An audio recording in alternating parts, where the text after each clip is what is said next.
എല്ലാ പ്രിയപ്പെട്ട ബ്ലാസ്റ്റേഴ്സ് ആരാധകർക്ക് നമ്മുടെ പുതിയൊരു വീഡിയോയിലോട്ട് വീണ്ടും സ്വാഗതം. ഇത് ബ്ലാസ്റ്റേഴ്സ് സൂക്കർ. കേരള ബ്ലാസ്റ്റേഴ്സിൻ്റെ സൂപ്പർ താരമായി മോഹൻ ബഗാൻ സൂപ്പർ ജയൻസിൻ്റെ സൂപ്പർ താരമായ അർമാൻഡോ സാദിക്കു എത്തുന്നു എന്ന് പറഞ്ഞുകൊണ്ട് ഇപ്പോൾ ധാരാളമായി വാർത്തകൾ പ്രചരിച്ചു കൊണ്ടിരിക്കുകയാണ്. ജിമ്മിക്ക് പകരക്കാരനായിട്ടാണ് അർമാൻഡോ സാദിക്കു കേരള ബ്ലാസ്റ്റേഴ്സിലേക്ക് എത്തുന്നതെന്നാണ് ഇപ്പോൾ റിപ്പോർട്ടുകൾ പുറത്തേക്ക് വന്നുകൊണ്ടിരിക്കുന്നത്. ഇന്നലെ രാത്രിയോടെ മാർക്കസ് മൊർഗലാവോ ഒരു വാർത്ത പങ്കുവച്ചിട്ടുണ്ടായിരുന്നു. ജിമ്മിയുടെ പകരക്കാരനായി ISL എക്സ്പീരിയൻസ് ആയ ഒരു സ്ട്രൈക്കറെ തന്നെ ബ്ലാസ്റ്റേഴ്സ് സ്വന്തമാക്കും എന്നുള്ളൊരു കാര്യം.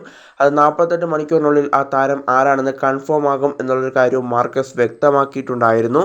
എന്നാൽ അതിനുശേഷമാണ് മോഹൻ ബഗാൻ താരമായ അർമാൻഡോ സാദിക്കുവിൻ്റെ പേര് ഇപ്പോൾ വലിയ രീതിയിൽ ഉയർന്നു കേൾക്കുന്നത്. എന്നാൽ ഇതൊരു റൂമർ മാത്രമായി എടുക്കുക, ഇതുവരെയും സ്ഥിരീകരിക്കപ്പെട്ടിട്ടില്ല അർമാൻഡോ സാദിക്കു തന്നെയാണ് എത്തിയിട്ടുള്ളത് എന്നുള്ള കാര്യത്തിൽ. എന്തായാലും മാർക്കസ് മൊർഗലാവോ തന്നെ അത് 48 മണിക്കൂറിനുള്ളിൽ സ്ഥിരീകരിക്കുമെന്ന് ഇപ്പോൾ അറിയാനായിട്ട് സാധിക്കുന്നുണ്ട്. എന്തായാലും അർമാൻഡോ സാദിക്കുവിനെ പോലത്തെ ഒരു പ്ലെയറിനെ തന്നെയാണ് നമുക്ക് ആവശ്യം. കഴിഞ്ഞ സീസണിലാണ് അർമാൻഡോ സാദിക്കു മോഹൻ ബഗാനിലേക്ക് എത്തുന്നത്. അവിടെ അദ്ദേഹം മികച്ച പ്രകടനവും നടത്തി.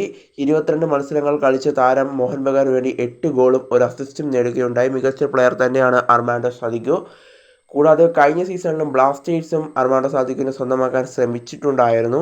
എന്നാൽ താരം മോഹൻ ബഗാൻ ചൂസ് ചെയ്യുകയായിരുന്നു. കാരണം വലിയ പണമെറിഞ്ഞ് മോഹൻ ബഗാൻ അദ്ദേഹത്തെ കൊണ്ടുപോവുകയായിരുന്നു. എന്നാൽ ഇപ്പോൾ ബ്ലാസ്റ്റേഴ്സിൻ്റെ കയ്യിൽ അത്യാവശ്യം പണമൊക്കെ ഉണ്ട്. അതുകൊണ്ട് തന്നെ ബ്ലാസ്റ്റേഴ്സിന് അദ്ദേഹത്തെ വാങ്ങാവുന്നതേ ഉള്ളൂ. കൂടാതെ താരത്തെ ഈ സീസൺ സ്വന്തമാക്കുമെന്നുള്ള റൂമറുകളൊക്കെ മുമ്പേ പുറത്തേക്ക് വന്നിട്ടുമുണ്ടായിരുന്നു. എന്തായാലും ഫെദോർ സെർണിച്ച് എന്ന് പറയുന്ന താരത്തെ ബ്ലാസ്റ്റേഴ്സ് ആദ്യം സ്വന്തമാക്കാൻ ശ്രമിച്ചിട്ട് സ്വന്തമാക്കാൻ കഴിയാതെ പിറ്റേ സീസണിലാണ് താരത്തെ സ്വന്തമാക്കിയത്. അതുപോലെ തന്നെ അർമാൻഡോ സാദിക്കുവിനെ സ്വന്തമാക്കുമെന്നുള്ള പ്രതീക്ഷയിലാണ് ആരാധകർ.